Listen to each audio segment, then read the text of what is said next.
నేటిదిన వాక్య ధ్యానం కొరకు ప్రసంగి గ్రంథం 7వ అధ్యాయము 8వ వచనంలో రాయబడిన వాక్యాన్ని చదువుకుందాం. కార్యారంభము కంటే కార్యాంతము మేలు. చదవబడిన ఈ వాక్య భాగంలోని దీవెన నా ప్రియులకు మీరందరూ పొందుదురుగాక. వాక్య ధ్యానం కొరకే ప్రార్థన. ప్రేమ కలిగిన మా తండ్రి, మీ కొందనాలు.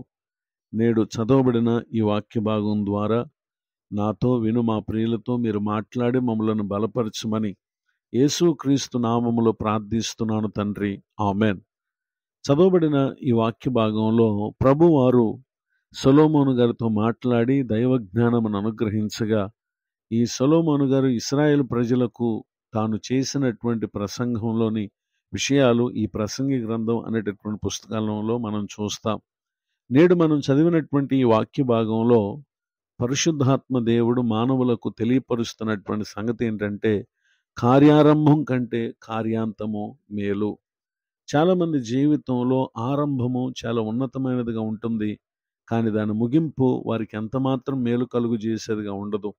మరికొందరైతే ఎంతో ప్రయోజనమును తమ ముగింపులో పొందేవారుగా ఉంటారు. దానికి గల లోపాలేంటో పరిశుద్ధ గ్రంథంలో మనం పరిశీలన చేస్తే 2వ దినవృత్తాంతములు 26వ అధ్యాయము 3వ వచనం మొదలుకొని 23వ వచనం వరకు రాయబడినటువంటి వాక్య భాగాల్లో మొదటిగా మనం 3వ వచనం చూసినప్పుడు, ఉజ్జియా ఏలన ఆరంభించినప్పుడు 16 ఏండ్ల వాడై యెరూషలేములో 52 సంవత్సరములు ఏలెను అనే విషయాన్ని మనం చూస్తున్నాం. 4వ వచనం ఆఖరిలో అతడు యెహోవా దృష్టికి యథార్థముగా ప్రవర్తించను అనేటటువంటి సంగతిని చూస్తాం. 5వ వచనం ఆఖరిలో అతడు యెహోవాను ఆశ్రయించినంత కాలం దేవుడు అతన్ని వర్ధిల్ల చేసను అని అక్కడ మనం చదువుతాం.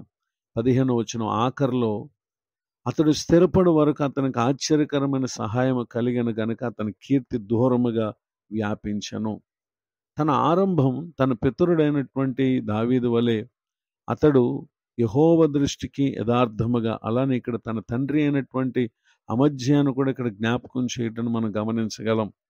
ఆరంభము ఎంతో మంచి సాక్ష్యం కలిగినదిగా ఉంది. అయితే తర్వాత జరిగినటువంటి సంగతి ఏంటంటే 26వ అధ్యాయం 16వ వచనంలో, అయితే అతడు స్థిరపడిన తర్వాత అతడు మనసును గర్వించి చెడిపోయాను అనేటటువంటి విషయాన్ని ఇక్కడ మనం గమనించగలం.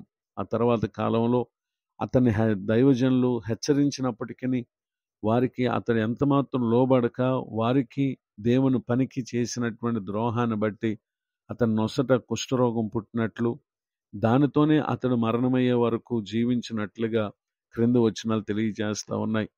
ఈ మాటలు వింటున్నటువంటి నా ప్రియ సహోదరి సహోదరులు, తన జీవితమందు కార్యము, దాని ఆరంభం ఎంతో ఉన్నతమైనదిగా ఉన్నది, కానీ తన పరిపాలన, తన జీవిత ముగింపు అది ఎంతమాత్రం కూడా అది సంతోషదాయకంగా లేదు. కారణం ఏంటంటే, అతడు స్థిరపడిన తర్వాత అతడు మనసును గర్వించి చెడిపోయాను అనేటటువంటి విషయాన్ని ఇక్కడ మనం గమనించగలం.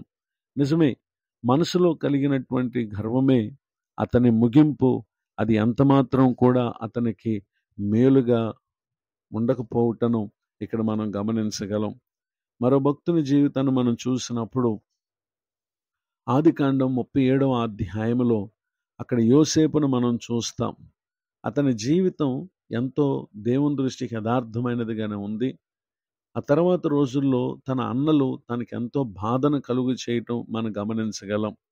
యోసేపు జీవితం అది ఎన్నో బాధలతో ఆరంభమైనదైనప్పటికీ ఆ తర్వాత కాలంలో అతనిని దేవుడు ఆశీర్వదించి ఉన్నతమైనటువంటి స్థానముందు నిలబెట్టినటువంటి విషయాలను మనం ఆదికాండం 41వ అధ్యాయము 38, 39, 40వ వచనం మొదలుకొని మనం 44వ వచనం వరకు మనం చూడగలం. ఎంత ఆశ్చర్యం! నిజమే, యోసేపు కష్టంతోనే తన జీవితం ఆరంభమైన తన జీవిత ముగింపు అది తనకును అనేకులకును మేలు కలుగు చేసినట్లుగా మనం ఆదికాండం 50వ అధ్యాయము 16వ వచనం మొదలుకొని రాయబడినటువంటి వాక్య భాగాల్లో మనం చూడగలం. కనుక జీవిత ఆరంభం అది పేదరికంతో ఉన్నదైనా జీవిత ముగింపు అది ఆశీర్వాదకరమైనదిగా ఉండాలని నేడు పరిశుద్ధాత్మ దేవుడు మనకు తెలియజేస్తూ ఉన్నారు. మన జీవిత ఆరంభములో మనం ఏమీ లేనివారం అయినప్పటికీ మన జీవిత ముగింపు మన ద్వారా అనేకులు మేలు పొందుటకు కారణమైనటువంటి వ్యక్తులుగా ఉండటం అది చాలా ప్రాముఖ్యమైంది. ఆరంభం ఏ విధమైనదైనప్పటికీ ముగింపు అనేదే మనిషి జీవితానికి ఎంతో గొప్ప విలువను మనకు కలుగు చేసేదిగా ఉంది. గనుకనే పరిశుద్ధాత్మ దేవుడు ఈ దినం మనకు తెలియపరుస్తున్న మాట ఏంటంటే, కార్యారంభం కంటే కార్యాంతము మేలు. గనుకనే కీర్తనాకారుడు 39వ కీర్తన 4వ చరణంలో, యెహోవా నా అంతం ఎట్లుండినది, నా దినముల ప్రమాణము ఎంతైనది నాకు తెలుపుము, నా ఆయువు ఎంత అల్పమైనదో నేను తెలుసుకొనగోరుచున్నాను అని చెప్పి అక్కడ భక్తుడు దేవుని వేడుకొనుటను మనం గమనించగలం. మన జీవితంలో కూడా ఈ విధమైనటువంటి విజ్ఞాపన మనం దేవుని సన్నిధిలో చేసేటటువంటి వారుగా ఉండటం, అది దినదినము మనం దేవుని దృష్టికి నమ్మకంగా బ్రతకటానికి అది ఎంతో కారణం ఏంటంటే, ఎందరో అంతం అది తమకి ఎంత మాత్రం కూడా సంతోషాన్ని నెమ్మదిని ఇవ్వనిదిగా ఉంది. మరి కొందరి అంతము తమకి ఎంతో మేలైనదిగా ఉంది. గనుకనే ఇక్కడ దావీదు అంటున్నాడు, నా అంతం ఎట్లుండినది, నా దినముల ప్రమాణం ఎంతైనది నాకు తెలుపుము అని చెప్పి అతడు దేవుణ్ణి వేడుకొనుటను ఇక్కడ మనం గమనించగలం. గనుక మన అంతమును గురించి కూడా మనం దేవుని సన్నిధిలో ప్రార్థన చేయటం అది ఎంతో ఆధ్యాత్మిక జీవితానికి అవసరం. గనుక నేడు విన్న ఈ వాక్య ప్రకారంగా ముగింపు నిశ్చయముగా అన్ని విషయాల్లో, మనం చేసే ఉద్యోగంలోనైనా, వ్యాపారంలోనైనా, కుటుంబ జీవితంలోనైనా ముగింపు అనేది ఒక రోజున ప్రతి వ్యక్తి జీవితానికి ఉంది. అయితే అది మేలైనదిగా ఉండుట కొరకు అనుదినము సరైన మార్గములో వాక్యానుసారంగా జీవిద్దాం. ఎట్టి దీవెనలకు నా ప్రియులకు మీరు అందరు పాత్రలు కావాలని కోరుతూ ఈ మాటలు ముగిస్తున్నాను. ప్రార్థన.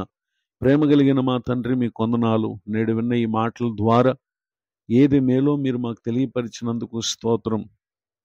దైవజనులను, వారి కుటుంబాన్ని, సేవా పరిచయను దీవించండి. కృంగిన వారిని, దుఃఖితులను, వేదనలో ఉన్న వారిని జ్ఞాపకం చేసుకుని ఆదరించండి.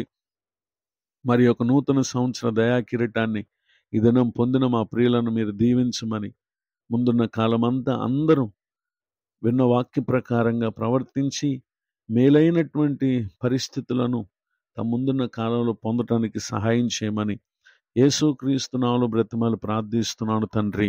ఆమెన్. తండ్రి, కుమార, పరిశుద్ధాత్మ దేవుడు తోడు నడిపించును గాక. ఆమెన్. నేడు విన్న ఈ మాటలు మీకు ఆశీర్వాదకరంగా ఉన్నాయా? అయితే మీరు పొందు మేలు మాతో పంచుకునండి. మీ ప్రార్థన అవసరతలు తెలియపరచుటకు నా cell number 9959141897. God bless you. Have a blessed day. ఇట్లా మీ సహోదరుడు పాస్టర్ విలియం బూత్.